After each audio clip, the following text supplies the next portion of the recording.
Good morning बच्चों। कल हमने आपको पढ़ाया था, कौन कौन सा दो पढ़ाया था मैंने? कल हमने पढ़ाया था आपको भाववाचक और समुदायवाचक।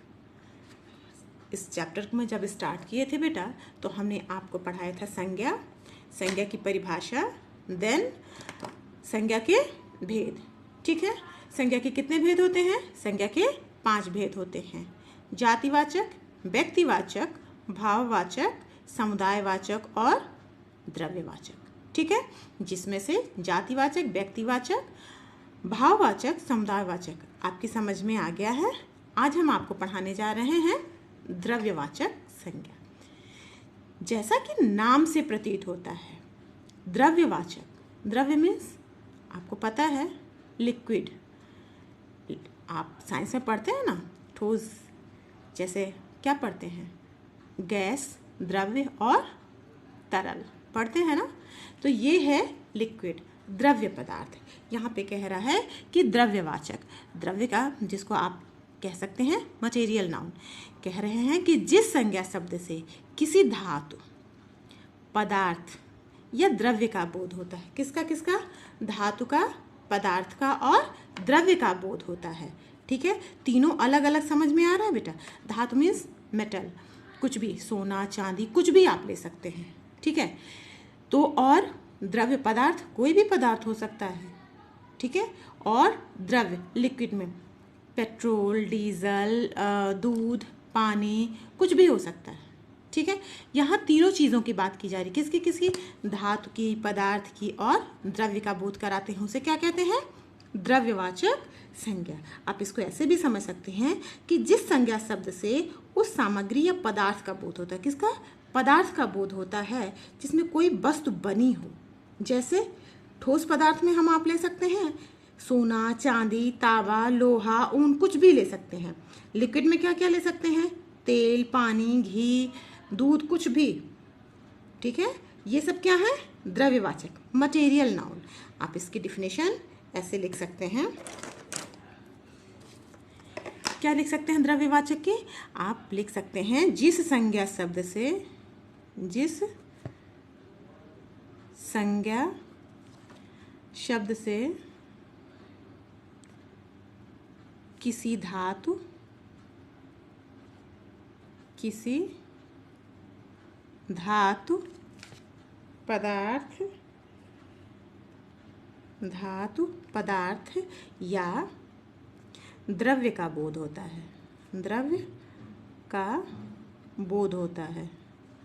बोध, बोध मीन्स पता चलता है, बोध होता है मीन्स पता चलता है, उसे क्या कहते हैं?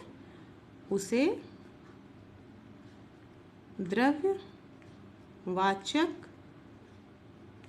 संज्ञा कहते हैं। संज्ञा कहते हैं। ठीक है, जैसे में आप क्या लिख सकते हैं? जैसे, जैसे पानी, डीजल आदि, जो भी हो। ठीक है बेटा, ये हुआ एक डिफिनेशन। दूसरी तरह से आप कैसे लिख सकते हैं? इसके दूसरी तरह से आप लिख सकते हैं कि जिस संज्ञा शब्द से, कैसे लिख सकते हैं? जिस संज्ञा शब्द से उस पदार्थ, उस पदार्थ का बोध, पदार्थ का बोध होता है, जिससे, जिससे कोई वस्तु, क्या? जिससे कोई वस्तु क्या होती है? बनी हो। जिससे कोई वस्तु बनी हो। ठीक है, बनी है। जैसे, जैसे आप क्या लिख सकते हैं? जैसे लिख सकते हैं सोना, जैसे सोना, चांदी, इससे बहुत सारी चीज़ें बनती हैं। ठीक है, आदि। क्लियर हुआ? कह रहा है जिस संज्ञा शब्द से किसी धातु, पदार्थ या द्रव्य का बोध होता है, उसे क्या कहते हैं? द्रव्यवाचक संज्ञा कहते हैं। क्या कहते हैं बेटा?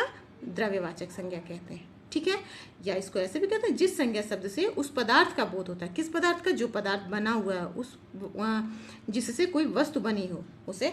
आप जानते हैं इसको हम लिक्विड में भी बना सकते हैं ना बेटा। उसके बाद ही हम उसे कोई शेप या आकार हम ढाल सकते हैं या बना सकते हैं, दे सकते हैं। ठीक है, अब हम अगला टॉपिक पढ़ाने जाते हैं। पढ़ाना आपको अगला टॉपिक क्या है? अगला टॉपिक है आपका जातिवाचक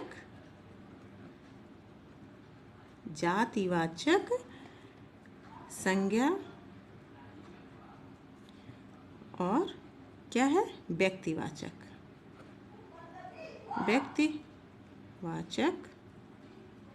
संज्ञा।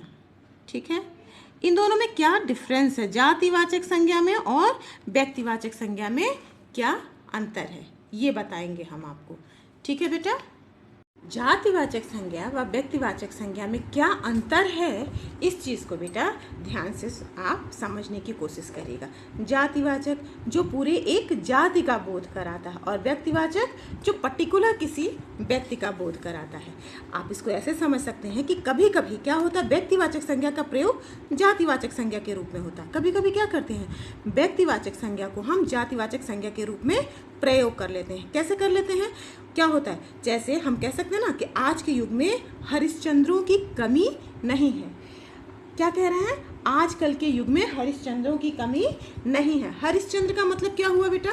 हरिश्चंद्र का मतलब हुआ, हरिश्चंद्र कैसे व्यक्ति थे? आपको पता है ना कि हरिश्चंद्र कैसे व्यक्ति थे। हरिश्चंद्र का मतलब किसी व्यक्ति का नाम ना होकर, बल्कि क्या है, हरिश्चंद्र एक पर्टिकुलर व्यक्ति का नाम नहीं लेते हैं, बल्कि हम बताते हैं कि वो एक सत्यनिष्ठ व्यक्ति थे। क्या थे? सत्यनिष्ठ थे। हरिश्चंद्र कैसे थे? सत्यनिष्ठ थे। सत्यनिष्ठ अर्थात सत्य पर चलने वाले कौन थे? हरिश्चंद्र थे। ठीक है, हम जब कहते हैं कि हरिश्चंद्र एक सत्यनिष्ठ व्यक्ति थे, तो क्या होता है, हमने पहला क्या दिया, हमने क्या लिखा? हमने लिखा कि आप कह सकते हैं आज के युग में भी हरिश्चंद्रों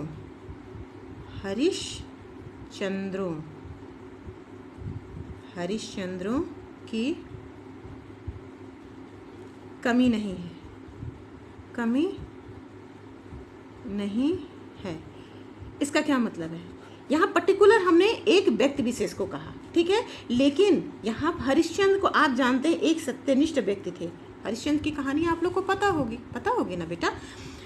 कह रहा आज के युग में भी मतलब ये जो ऐसा समय चल रहा है, इसको कहने का मतलब कि आज के युग में भी हरिश्चंद्रों की कमी नहीं है। मतलब आज के युग में भी इस जो समय चल रहा है इसमें भी सत्यनिष्ठ व्यक्ति हैं। ऐसा नहीं है कि हरिश्चंद्र जैसे सत्यनिष्ठ व्यक्ति अब नहीं है। यहाँ पे पर्टिकुलर, यहाँ पे हरिश्चंद्र एक व्यक्तिवाचक है, लेकिन जब हमने इस पूरे सेंटेंस को बनाया तो ये क्या हो गया, ये पूरी जाति, मनुष्य जाति को संबोधित कर रहा है। ठीक है, ध्यान से फिर समझने की कोशिश करिएगा। आज के युग में भी हरिश्चंद्रों की कमी नहीं है। मतलब हरिश्चंद्र में जो क्वालिटी थी, जो गुण था, वो आज भी बहुत सारे लोगों में देखने को मिलता है। क्लियर हुआ? एक और समझ लीजिए, जैसे हम कह सकते हैं कि देश को हानि मतलब होता है नुकसान। किससे है? जयचंद की कहानी जानते हैं आप लोग? जयचंदों से होती है। अगर नहीं जानते हैं तो पहले कोशिश करिएगा जयचंद कौन थे। ठीक है, यहाँ पे जयचंद पर्टिकुलर एक व्यक्ति का नाम है। ठीक है, तो ये व्यक्तिवाचक संज्ञा हुआ। क्या हुआ? व्यक्तिवाचक हुआ ना बेटा, क्योंकि जयचंद एक व्यक्ति विशेष का नाम है। ठीक है, अब ये व्यक्ति कैसा था? ये व्यक्ति विश्वासघाती था। कैसा था? विश्वासघात किया था इन्होंने, ये विश्वासघाती थे। देश को हानि जयचंदों से होती है। जयचंद यहाँ उन जो विश्वासघात किए थे उनको पर्टिकुलर इन जयचंद को ही नहीं किया जा रहा, बल्कि इनके में जो क्वालिटी थी, क्वालिटी क्या थी इनके, क्योंकि ये एक विश्वासघाती व्यक्ति थे।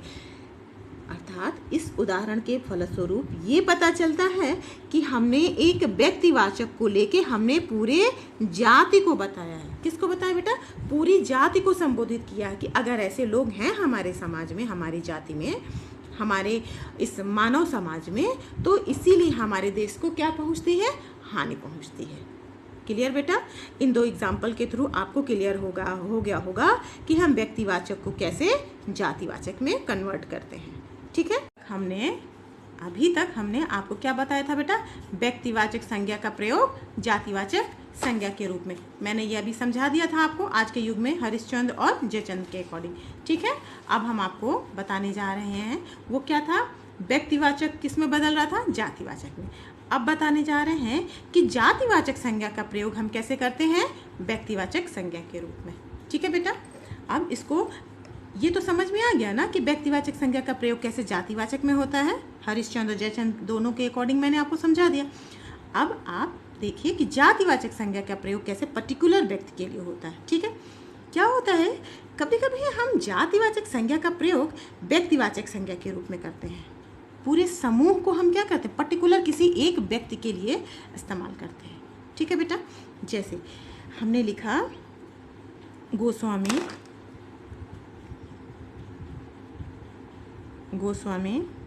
ध्यान से देखिएगा बेटा, गोस्वामी जी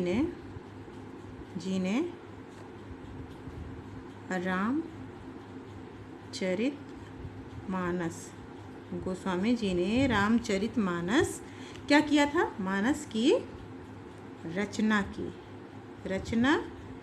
की। ठीक है, रामचरितमानस की रचना की, रामचरितमानस और गोस्वामी तुलसीदास। 2 वर्ड को ध्यान से देखिएगा बेटा। गोस्वामी जी, अगर हम देखें तो पर्टिकुलर गोस्वामी एक जाति का हम नाम लेते हैं, एक वर्ग विशेष है। जैसे सरनेम आप लोग लगाते हैं ना, उसी तरह गोस्वामी एक सरनेम में भी आता है। ठीक है, गोस्वामी बहुत लोगों को कहा जाता है अगर हम अलग अलग लगे, लेकिन यहाँ पे जो इस्तेमाल किया गया है, यहाँ पे क्या बता रहा है, यहाँ गोस्वामी किसी जाति का नाम नहीं है, बल्कि हमने क्या कहा है, यहाँ पे गोस्वामी तुलसीदास, क्या कहते हैं, गोस्वामी तुलसीदास। ये पर्टिकुलर एक व्यक्ति विशेष है। तुलसीदास जी एक व्यक्ति विशेष है जिन्होंने रामचरितमानस की रचना की थी। ठीक है, ये गोस्वामी जी ने रामचरितमानस की रचना की। यहाँ क्या है, गोस्वामी किसी जाति का नाम ना होकर एक व्यक्ति विशेष के लिए इस्तेमाल किया गया है। ठीक है ना, हमने इसके आगे तुलसीदास नहीं लिखा है, बल्कि क्या कर रहा है, ये गोस्वामी एक पर्टिकुलर व्यक्ति को यहाँ पे संबोधित किया जा रहा है। ठीक है, यहाँ गोस्वामी किसी जाति का नाम ना होकर व्यक्ति गोस्वामी तुलसीदास जी का बोधक है। ठीक है, अब आप दूसरा समझ लीजिए, शुक्ल जी को नाम सुना है आपने, रामचंद्र शुक्ल जी ने क्या किया था, हिंदी साहित्य का इतिहास लिखा।